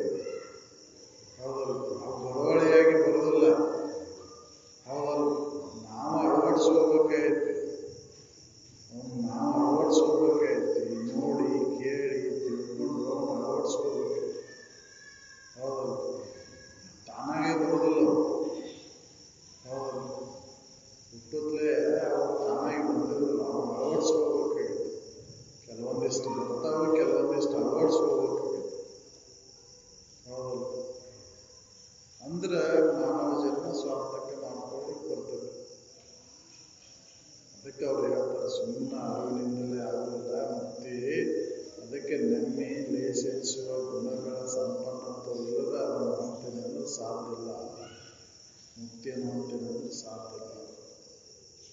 ಅರಿವಿನಿಂದಲೇ ಮುಕ್ತಿ ಆಗೋದಿಲ್ಲ. ಅದಕ್ಕೆ ಹಿಂದೆ ಇರಬೇಕು ಅಂತಂದ್ರೆ ಉತ್ತಮವಾದಂಥ ಕೃತಿ, ಉತ್ತಮವಾದಂಥ ನಡೆ ನುಡಿ ಬೇಕು.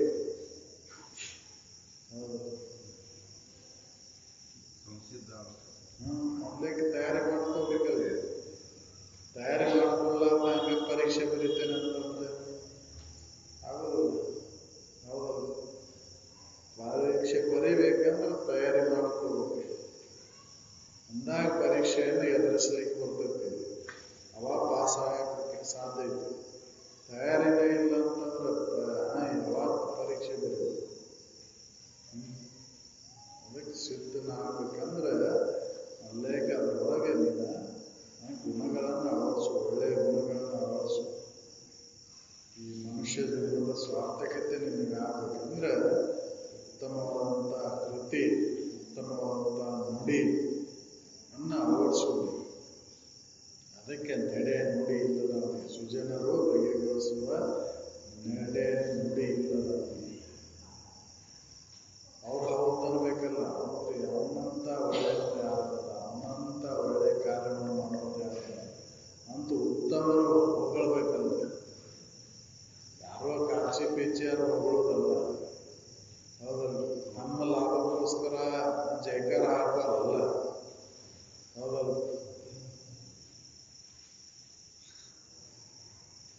ಅದಕ್ಕೆ ಇಲ್ಲಿ ಉತ್ತಮವಾದಂಥ ಗುಣ ಸಂಪನ್ನತ್ವವನ್ನು ಪಡೆದಾಗ ಆ ಮುಕ್ತಿಯನ್ನು ಹೊಂದಲಿಕ್ಕೆ ಬರ್ತದೆ. ಸುಮ್ಮನಾಗುವ ಅರಿವಿನಿಂದವೇ ವಿಭೂತಿ ನೆಮ್ಮಿ ಲೇಷಿಸುವ ಗುಣಗಣ ಇಲ್ಲದವು. ಕಾವಣರ ಅಂಬಿಗೆ ಎದೆಗೊಡದ ಬಲುಮೆ. ಕಾಮನಿಗೆ ಒಳಗಾಗ ಧೈರ್ಯ, ಯಾವಾಗಲೂ ಧೈರ್ಯ ಇರಬೇಕಲ್ಲ. ಎಷ್ಟು ಬಗೆಯಾಗಿ ತೋರ್ತವಿಲ್ಲ ವಿಷಯ ವಸ್ತುಗಳು, ಅದರ ಕಡೆ ಆಕರ್ಷಣೆ ಆಗಿದೆ. ಹೌದಲ್ಲ? ಆದರೆ ಅದಕ್ಕೆ ಧೈರ್ಯದಿಂದ ಎದುರಿಸ್ಬೇಕಲ್ಲ. ಅಂತ ಧೈರ್ಯವನ್ನು ಅಳವಡಿಸ್ಕೋಬೇಕು. ಎಡರನಿಸಿದ ಧೈರ್ಯವನ್ನು ಕಾಮನ ಇದಕ್ಕೆ ಬಲೆ ಬೀಳಬಾರದು. ಹೌದು, ಆಕರ್ಷಣೆ ಮಾಡ್ತಾವೆ, ಅದಕ್ಕೆ ಬಲೆ ಬೀಳಬಾರ್ದು. ಅದಕ್ಕೆ ಬಲೆ ಬೀಳಬಾರ್ದು ಅಂದ್ರೆ ಧೈರ್ಯದಿಂದ ಎದುರಿಸ್ಬೇಕಲ್ಲ. ಆ ಧೈರ್ಯ ಗುಣ ಬೇಕಲ್ಲ. ಹೌದು, ಅದು ಹಂಗೆ ಸಿಗುವುದಿಲ್ಲ, ಹಂಗೆ ಬರುವುದಿಲ್ಲ. ನೀತಿಯುತವಾಗಿ ನಡೆದಾಗ ಅದು ಧೈರ್ಯ ಬರ್ತದೆ. ಹೌದು, ಕಾಳಗಸುವುದೇ ಧೈರ್ಯ ಇರ್ತದೆ ನೋಡೋದು. ಕಾಳನ ಸುಳ್ಳುವಿನ ಇರ್ತದೆ ಯಾವಾಗ. ಹೌದು, ಅವನಲ್ಲಿ ಧೈರ್ಯ ಇರೋದಿಲ್ಲ. ಧೈರ್ಯ ಬರಬೇಕಂದ್ರೆ ನೀತಿಯುತವಾಗಿ ಜೀವನ ಕ್ರಮವನ್ನು ಇಟ್ಕೊಂಡ ಮಾತ್ರ ಧೈರ್ಯ ಬರ್ತದೆ. ಅವಾಗ ಎದುರಿಸಕ್ಕೆ ಬರ್ತೈತೆ ಅವನು. ಹಿಂಗಾಗಿ ಎದುರಿಸಕ್ಕಾಗೋದು.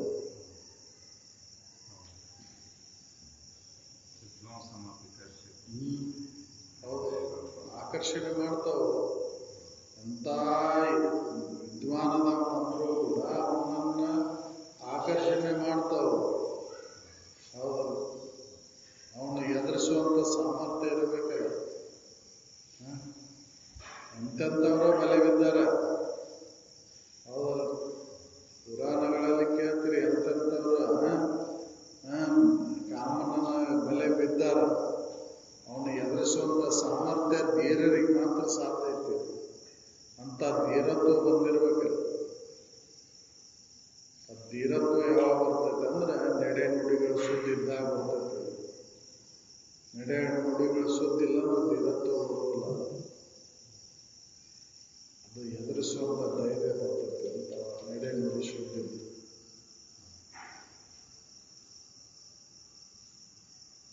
ಕಾವಣರ ಅಂಬಿಗೆ ಎದೆಗೊಡದ ಬಲುಮೆ. ಜೀವ ಭಾವ ಎಳೆಣಿತು ದೂರದ ಅಮಳ ಯೋಗ. ಜೀವಭಾವ ಎಳೆಣಿತು ದೂರದ ಅಮಳ ಯೋಗ. ಜೀವಭಾವ ಒಂದು ಎಳ್ಳ ಕಾಳಷ್ಟು ಇಟ್ಕೊಳ್ಳಾರ್ದಂಥ ಅಮಳ ಯೋಗವನ್ನು ಮಾಡಬೇಕು. ಜೀವಭಾವ ನೋಡ್ರಿ, ಬರ್ತೈತೆ. ಧ್ಯಾನಕ್ಕೆ ಕುಂತಿರ್ತೀರಿ, ಧ್ಯಾನಕ್ಕೆ ಕುಂತಾಗ ಏನೇನು ನೆನಪಕ್ಕ ನೋಡ್ರಲ್ಲ. ನನಗೆ ಮೈ ಮೇಲೆ ಒಂದು ಸಣ್ಣ ಏರಿಬಿ ಹರಿದಾಡಿದ್ರು ಕೂಡ ಹತ್ತಾಗೆ ಲಕ್ಷ್ಯ. ಅದಕ್ಕೆ ಅವ್ರು ಹೇಳ್ತಾರ, ಜೀವಭಾವ ಎಳೆಣಿತು ದೂರದ ಅಮಳ ಯೋಗ. ಜೀವಭಾವ ಒಂದು ಎರಡು ಕಾರಣಷ್ಟು ಉಳಿದಿರಬಾರ್ದು. ಅಂತ ಅಮಳ ಯೋಗವನ್ನು ಸಾಧಿಸಬೇಕಲ್ಲ.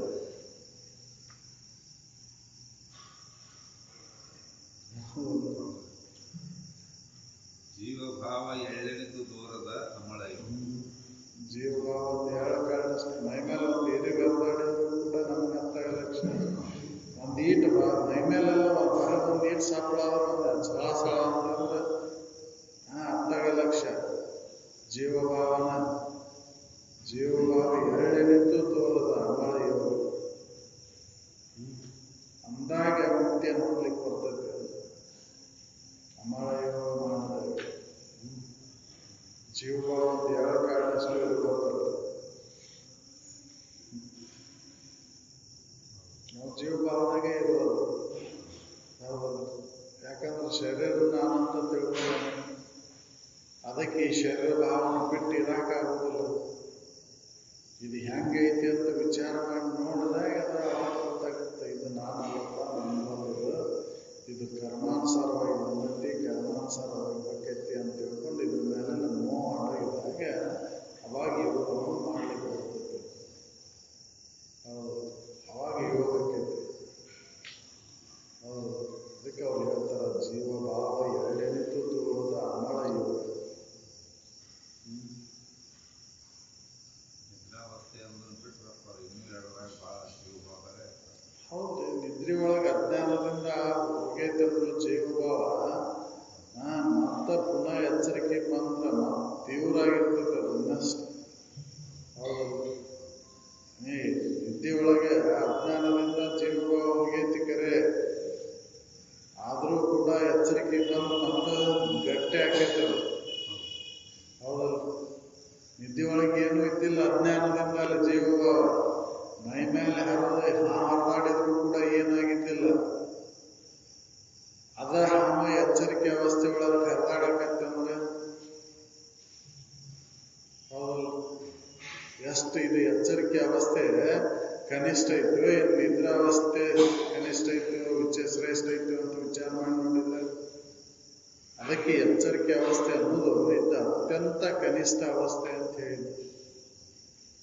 ಇನ್ನ ನಿದ್ರೆ ಅವಸ್ಥೆ ಶ್ರೇಷ್ಠ ಐತಿ, ತಮೋದಿಂದ ಬರ್ತೈತಿ ಅಂದ್ರೂ ಕೂಡ ಅದು ಶ್ರೇಷ್ಠ ಐತಿ. ಇದು ಸತ್ವ ಗುಣದಿಂದ ಎಚ್ಚರಿಕೆ ಅವಸ್ಥೆ ಐತಿ ಅಂದ್ರೂ ಕೂಡ ಇದರಂತ ಕನಿಷ್ಠ ಅವಸ್ಥೆ ಬೇರೆ ಯಾವುದೂ ಇಲ್ಲ. ಯಾಕಂದ್ರೆ ಇಲ್ಲಿ ಜೀವಭಾವನ ಅತ್ಯಂತ ಕನಿಷ್ಠದ್ದು, ಇದ ದುಃಖಕ್ಕೆ ಕಾರಣ ಆಗಿದೆ. ದುಃಖಕ್ಕೆ ಮೂಲ ಕಾರಣ ಯಾವುದಂದ್ರೆ ಜೀವಭಾವ. ಅದಕ್ಕೆ ತನುಭಾವಯೇ ದುಃಖದ ಕೇಳು ಅಂತ ಹೇಳಿ. ತನುಭಾವ ಎಲ್ಲಿವರೆಗೂ ಇರ್ತೈತೆ ಅಲ್ಲಿವರೆಗೂ ದುಃಖ ಇರ್ತದೆ. ದುಃಖ ನಿನ್ನ ನಾಶ ಆಗ್ಬೇಕಾದ್ರೆ ದೇಹಭಾವಯಿ ತನುಭಾವಯಿ. ಈ ತನುಭಾವ ಅಳಿದು ಬಹಳ ಕಠಿಣ ಐತೆ. ಅದಕ್ಕೆ ಅವ್ರು ಹೇಳಿದ್ದು ಜೀವಭಾವ ಎಡೆನಿತು ತೋರದ ಅಮಳ ಯೋಗ. ಅದು ಸಿದ್ಧಿಸ್ಬೇಕಂದ್ರೆ ಎಷ್ಟು ಪ್ರಯತ್ನ ಮಾಡಿರ್ಬೇಕು. ಹೌದಲ್ಲ, ಈ ಗುಣ ಬರ್ಬೇಕಂದ್ರೆ ಎಷ್ಟು ಪ್ರಯತ್ನ ಮಾಡಿರ್ಬೇಕು. ಜೀವಭಾವ ಬರ್ಲಾರ್ದಂಗಿರ್ಬೇಕಂದ್ರೆ ಹೌದಲ್ಲ, ಇದು ಬಂದಾಗ ಮುಕ್ತಿಯನ್ನು ಹೊಂದಲಿಕ್ಕೆ ಬರ್ತದೆ. ಜೀವಭಾವ ಬಂದಾಗ ಮುಕ್ತಿಯನ್ನು ಹೊಂದಲಿಕ್ಕೆ ಬರ್ತದೆ. ಕನಸಿನಲ್ಲಿ ಮತ್ತೆ ಎಚ್ಚರಿಕೆ ಬಂದು ಅನ್ಸ್ತೇವೆ. ಕನಸಿನಕ್ಕೆ ಎಚ್ಚರಿಕೆ ಬಂದು ಹೆದರ್ತೇವೆ. ಕನಸಿನಾಗ ಹಂಗಾಗಿದ್ದೇವಪ್ಪ, ನನಗೆ ಹಿಂಗಾಗಿದ್ದೇವಪ್ಪ ಅಂತ ಎಚ್ಚರಿಕೆಗೆ ಹೆದರ್ತೇವೆ. ಹೌದಲ್ಲ, ಕನಸಂತ ತಿಳಿದು ಕೈ ಬಿಡುವುದಿಲ್ಲ ಅದನ್ನು ಎಚ್ಚರಿಕೆ ತಗೊಂಡು ನೆನಪು ಮಾಡ್ಕೊಂಡು ಪುನಃ ನೆನಪು ಮಾಡ್ಕೊಂಡು ಹೆದರ್ತೇವೆ. ಅದು ಸುಳ್ಳು ಅಂತ ತಿಳ್ಕೊಳಕ್ಕಾಗಲ್ಲ. ಅವ್ರು ಕನಸು ಬಿಡೋದಂತ ಮರೆಯಕ್ಕಾಗಲ್ಲ. ಹೌದಲ್ಲ, ಅದಕ್ಕೆ ಅವ್ರು ಹೇಳಿದ್ರು ನಿದ್ರಾವಸ್ಥೆ ಶ್ರೇಷ್ಠ ಐತಿ, ಎಚ್ಚರಿಕೆ ಅವಸ್ಥೆ ಅತ್ಯಂತ ಕನಿಷ್ಠ ಅವಸ್ಥೆ ಅಂತ ಹೇಳಿದ್ರು. ಇದರಂತ ಕೆಟ್ಟ ಅವಸ್ಥೆ ಬೇರೆ ಯಾವುದೂ ಇಲ್ಲ. ಇದೇ ಅತ್ಯಂತ ಕೆಟ್ಟ ಅವಸ್ಥೆ. ಇಲ್ಲಿ ಏನೋ ನೀವು ವಿಷಯ ಸುಖ ಪಡೋದು ಸುಖಿ ಆಗ್ಬೇಕಂತ ಅಂತೀಯಲ್ಲ, ಇದು ನಿದ್ರೆಗೆ ಸಮ ಆಕೈತೆ ಅನ್ನೋ ವಿಚಾರ ಮಾಡಿ. ನಿದ್ರೆ ಸುಖಕ್ಕೆ ಸಮ ಆಗೋದಿಲ್ಲ. ನೀನು ಇಲ್ಲಿ ಎಷ್ಟೇ ಪ್ರಯತ್ನ ಮಾಡಿದರೂ ಕೂಡ ನಿದ್ರೆ ಸುಖಕ್ಕೆ ಸಮ ಆಗೋದಿಲ್ಲ. ಹೌದಲ್ಲ, ನಿದ್ರೆ ಯಾರಿಗೆ ಬೇಡ ಆಗೈತೆ ಹೇಳ್ರಲ್ಲ. ಎಚ್ಚರಿಕೆ ಬೇಡ ಆಗ್ಬೋದು, ಆ ನಿದ್ದೆ ಬೇಡ ಆಗೋದಿಲ್ಲ ಯಾರಿಗೂ. ಸಾಕಂತ ನಿದ್ದೆಗೆ ಹೋಗಿರೋ, ಬೇಕಂತ ನಿದ್ದೆಗೆ ಹೋಗಿರೋ. ಎಚ್ಚರಿಕೆ ಬೇಡಂತ ಸಾಕಂತ ಇದರ ದನಿವು ಬೇಸರಿಕೆ ಆಗಿ ನಿದ್ದೆಗೆ ಹೋಗ್ಯವು. ಹೌದಲ್ಲ, ಅದಕ್ಕೆ ಅವರು ಹೇಳಿದ್ದು ಜೀವಭಾವ ಎರಡೆನಿತು ತೋರದ ಅಮಳ ಯೋಗ. ವಿವಿಧ ಅನುಭವ ಸುಖರೂಪಣಾದ ಜಂಬುಲಿಂಗ ಆವರಿಸಿ ಕೀಟ ಭಂಗ ನ್ಯಾಯವಿಲ್ಲದವನಿಗೆ ಸುಮ್ಮನಾಗದು. ಎಲ್ಲ ಬಿಟ್ಟು ಕೀಟ ಭಂಗ ನ್ಯಾಯ ಅನ್ನಕ್ಕೆ ಶಂಭುಲಿಂಗ ಸ್ವರೂಪ ನನಗೆ ಅನ್ಯವಾಗಿಲ್ಲ. ಕೀಟ ಹೆಂಗೆ ಅದು ಹೋಗಿ ಭಂಗ ಆಯಿತು ಹಂಗೆ ಪುನಃ ಪುನಃ ಪುನಃ ಪುನಃ ಸ್ಮರಣೆಯನ್ನು ಮಾಡ್ಕೊಂಡು ಅದು ಕೀಟ ಭಾವನ ತಳೆದು ಭಂಗ ಭಾವನೆಗಳು ಹೋಗಿತ್ತು. ಹಂಗೆ ಪುನಃ ಪುನಃ ಪುನಃ ಗುರುವಿನ ವಾಣಿಗಳನ್ನ, ಗುರು ವಿಚಾರಗಳನ್ನ ಸತತ ನೆನಪು ಮಾಡ್ತಾ ಮಾಡ್ತಾ ಮಾಡ್ತಾ ಸಚ್ಚಿದಾನಂದ ಸ್ವರೂಪನೇ ಅದೀನಿ, ನಾ ಬ್ರಹ್ಮನೇ ಅದೀನಿ ಅನ್ನುವಂಥ ವಿಚಾರಗಳನ್ನು ಒಳಗೆ ಅನುಸಂಧಾನ ಮಾಡ್ತಾ ಮಾಡ್ತಾ ಹೋದಾಗ ಅವಾಗ ಮುಕ್ತಿ ಸುಖವನ್ನು ಹೊಂದಲಿಕ್ಕೆ ಬರ್ತೈತಿ ಅಂತ. ಅದಕ್ಕೆ ಕೀಟ ಭೃಂಗ ನ್ಯಾಯವಿಲ್ಲದವನಿಗೆ ಹಂಗ ಮುಕ್ತಿಯನ್ನು ಹೊಂದನೆ ಅಂತಂದ್ರೆ ಆಗುದಿಲ್ಲ. ಪುನಃ ಪುನಃ ಸ್ಮರಣೆಯನ್ನು ಮಾಡ್ಕೋಬೇಕೈತಿ, ಗುರುವಾಣಿಯನ್ನು ಸ್ಮರಣೆ ಮಾಡ್ಕೋಬೇಕೈತಿ. ಅದಕ್ಕೆ ಅವ್ರು ಹೇಳಿದ್ದು ನೆನೆಯುವುದು ಅನುದಿನ ಉದಯ ಕಾಲದ ಎಚ್ಚರಿಕೆಗಳು, ವಿನುತ ಗುರುಮೂರ್ತಿಯನ್ನು ಉಮೇಶನಂಗಿರಿಯನ್ನು ತನ್ನನ್ನು ನೇಮಕವಾಗಿ ಮೋಜ ನಿನಗವುದು ಮುಕ್ತಿ ಅಂತ. ಹೌದು, ಅದನ್ನು ಪುನಃ ಪುನಃ ನೆನಪು ಮಾಡಿಕೊಂಡು ನೀನು ಹಾಗೆ ಕೀಟ ಭಾವನೆಯನ್ನು ಕಳ್ಕೊಂತೀವೋ, ಭೃಂಗ ಭಾವನೆ ಕಳ್ಕೊಂತ ಅದಕ್ಕೆ ಏನು ನಾದ ಕೊಡ್ತದ ಭೃಂಗ? ನೀ ಕೀಟ ಅಲ್ಲಪ್ಪ, ನೀನು ಭೃಂಗನದಿ ಅಂತ ಅದರ ನಾದವನ್ನು ಕೊಟ್ಟಾಗ ಅದು ಏನಾಯ್ತು? ಕೀಟ ಭಾವ ಹೋಗಿ ಭೃಂಗ ಭಾವ ಬಂತದಕ್ಕೆ, ಅದು ಭೃಂಗನ ಆಗಿ ಹೋಯ್ತು. ಹಾಗೆ ಗುರುವಾಣಿಗಳನ್ನು ಸತತ ನೆನಪು ಮಾಡ್ಕೊಂತ ಹೋದಾಗ ನಾ ದೇಹ ಅಲ್ಲ, ದೇಹ ಕರ್ಮಾನುಸಾರವಾಗಿ ಬಂದೈತಿ, ನಾ ದೇಹಕ್ಕೆ ಆಧಾರವಾಗಿರುವಂಥ ಅರಿವದೀನಿ, ನಾ ಸಚ್ಚಿದಾನಂದ ಸ್ವರೂಪನದೀನಿ, ನಿತ್ಯ ಪರಿಪೂರ್ಣ ವಸ್ತುನೇ ನಾನದೀನಿ, ಬ್ರಹ್ಮನೇ ನಾನದೇನೆ ಅನ್ನುವಂಥ ವಿಚಾರಗಳನ್ನು ಸತತ ಮಾಡ್ತಾ ಹೋದಾಗ ಈ ದೇಹ ಭಾವ ಹೊಡೆದು ಮುಕ್ತಿ ಸುಖವನ್ನು ಹೊಂದಲಿಕ್ಕೆ ಬರ್ತೈತಿ. ಅದಕ್ಕೆ ಅವರು ಕೀಟ ಭೃಂಗದ ನ್ಯಾಯವಿಲ್ಲದವನಿಗೆ ಸುಮ್ಮನಾಗದು ಅರಿವಿನಿಂದಲೇ ಮುಗುತ್ತೆ. ಅರಿವು ಮೂಡಬೇಕಂದ್ರೆ, ಅರಿವು ಜಾಗೃತ ಆಗ್ಬೇಕಂದ್ರೆ ಸತತ ಈ ವಿಚಾರಗಳು ತಗೋಬೇಕಲ್ಲ. ಅದಕ್ಕೆ ನೆನೆಯುವುದು ಅನ್ನೋದಿಲ್ಲ. ವಿವಿಧ ಅನುಭವ ಸ್ವರೂಪನಾದ ಶಂಭುಲಿಂಗ ಅವಾಗ ಅದು ಅವಶ್ಯಕತೆ. ಯಾವಾಗ ಸತತ ಗುರುವಾಣಿಗಳನ್ನು ಸ್ಮರಣೆ ಮಾಡ್ತಾ ಹೋದಾಗ ಆ ಎಲ್ಲವನ್ನು ಮೀರಿರ್ತಕ್ಕಂಥ ಶಂಭುಲಿಂಗ ಸ್ವರೂಪನ ನಾನದೇನೆ, ಅರಿವು ಇರುವ ಆನಂದ ಸ್ವರೂಪನ ನಾನದೇನೆ ಅನ್ನೋದು ಗಟ್ಟಿ ಆಕೈತಿ. ಅದ ಭಾವ ಉಳಿತೈತಿ. ಅದು ಹೌದು, ಅಂದಾಗ ಮುಕ್ತಿಯನ್ನು ಹೊಂದಲಿಕ್ಕೆ ಬರ್ತೈತಿ. ಅಲ್ಲಿ ಮುಕ್ತಿ ಸುಖ ಐತಿ. ಕೀಟ ಭಾವ ಹೊಡೆದು ಭೃಂಗ ಭಾವ ಹೆಂಗೆ ನೆಲೆಸುತ್ತೆ, ಹಂಗೆ ತನುಭಾವ ಹೊಡೆದ ಬ್ರಹ್ಮಭಾವದ ಒಳದಾಗ ಮುಕ್ತಿಯನ್ನು ಹೊಂದಲಿಕ್ಕೆ ಬರ್ತೈತಿ. ಮುಕ್ತಿ ಸುಖ ಅಲ್ಲ ಐತಿ. ಅದಕ್ಕೆ ಅವರು ಸುಮ್ಮನಾಗದು ಹೊರಗಡೆಯಿಂದಲೇ ನೆಮ್ಮಿ ಲೇಸರಿಸುವ ಗುಣಗಣ ಇಲ್ಲದವರಿಗೆ ಈಗ ಆಗೋದಿಲ್ಲ. ಮುಕ್ತಿಯನ್ನು ಹೊಂದಬೇಕಂದ್ರೆ ಗುಣ ಸಂಪನ್ನತ್ವ ಬೇಕು. ಒಳ್ಳೆಯ ಗುಣಗಳನ್ನು ಅಳವಡಿಸಿಕೊಂಡ್ರೆ ಮಾತ್ರ ಮುಕ್ತಿಯನ್ನು ಹೊಂದಲಿಕ್ಕೆ ಬರ್ತೈತೆ. ಗುಣಗಳನ್ನು ಇಲ್ಲ, ಹಂಗೆ ಒಳ್ಳೆಯ ಗುಣಗಳಿಲ್ಲ, ಉತ್ತಮ ಆಚರಣೆಗಳಿಲ್ಲ, ಉತ್ತಮ ನುಡಿಯಿಂದ ಆಗ ಮುಕ್ತಿಯನ್ನು ಹೊಂದೇನೆ ಅಂದರೆ ಎಂದೂ ಸಾಧ್ಯ. ನೆರೆ ನುಡಿಗಳು ಸುತ್ತಿರಬೇಕು, ಉತ್ತಮ ಆಚರಣೆಗಳಿದ್ರೆ ಮಾತ್ರ ಮುಕ್ತಿಯನ್ನು ಹೊಂದಲಿಕ್ಕೆ. ಎಲ್ಲೋ ಮೋಸ ಮಾಡಿ, ವಂಚನೆ ಮಾಡಿ, ಸುಳ್ಳು ಹೇಳಿ ನೆಮ್ಮದಿಯಿಂದ ಇರ್ತೇನೆ ಅಂದರೆ ಎಂದೂ ಸಾಧ್ಯ ಇಲ್ಲ. ಅದಕ್ಕೆ ಅನುಸಾರವಾಗಿ ಮತ್ತು ಕರ್ಮದ ಒಂದು ಸಿದ್ಧಾಂತದ ಪ್ರಕಾರ ಅದಕ್ಕೆ ಮತ್ತದ ಮುನ್ನಬೇಕು, ಬಿಡುವುದಿಲ್ಲ. ಅದಕ್ಕೆ ಅನುಸಾರವಾಗಿ ಮತ್ತು ಪುನರ್ಜನ್ಮವನ್ನು ತಾಳಬೇಕಾಗತ್ತೆ. ಅದಕ್ಕೆ ಮನುಷ್ಯ ಜನ್ಮದೊಳಗಾದ್ಮೇಲೆ ಒಳ್ಳೆಯ ಗುಣ ಸಂಪನ್ನತ್ವವನ್ನು ಪಡೆದು ಮುಕ್ತಿಯನ್ನು ಹೊಂದಬೇಕಾಗಿದೆ. ಪರಮಾನಂದ ಪ್ರಾಪ್ತಿಯನ್ನು ಮಾಡಿಕೊಳ್ಳಬೇಕಾಗಿದೆ. ಅದು ಮುಖ್ಯ ಉದ್ದೇಶ. ಮನುಷ್ಯನ ಮುಖ್ಯ ಉದ್ದೇಶ ಏನಪ್ಪ ಅಂದ್ರೆ ಪರಮಾನಂದ ಪ್ರಾಪ್ತಿ, ಈ ಅತ್ಯಂತ ದುಃಖ ನಿವೃತ್ತಿಯನ್ನು ಮಾಡ್ಕೋಬೇಕಾಯ್ತು. ಯಾರು ಕಂಡಾರ ಬಿಟ್ಟರೆ ಅದನ್ನು ಎಲ್ಲೈತಿ ಮಜಾ ಮಾಡ್ಕೊಂತ ಇಂದ್ರಿಯ ಮಜಾದೊಳಗೆ ಸುಖವನ್ನು ಕಂಡು ಹೋಗಿ ಮುಗಿತಿತ್ತು. ಮತ್ತೇನಾಯ್ತು ಒಳಗೆ ಅಂತ ಮತ್ತೆ ಎಷ್ಟು ಜನ್ಮಕ್ಕೆ ಆಗಬೇಕಾಗೈತಿ ನಾವು. ಹೌದು, ಅದಕ್ಕೆ ಬಂದೈತಿ. ಅದಕ್ಕೆ ಇಲ್ಲಿ ಪ್ರಯತ್ನ ಮಾಡಬೇಕಾಯ್ತು. ತಾನಾಗಲೇ ಬರೋದಿಲ್ಲ. ಮುಕ್ತಿಯನ್ನು ಹೊಂದಬೇಕಾದ್ರೆ ಪ್ರಯತ್ನ ಬೇಕು.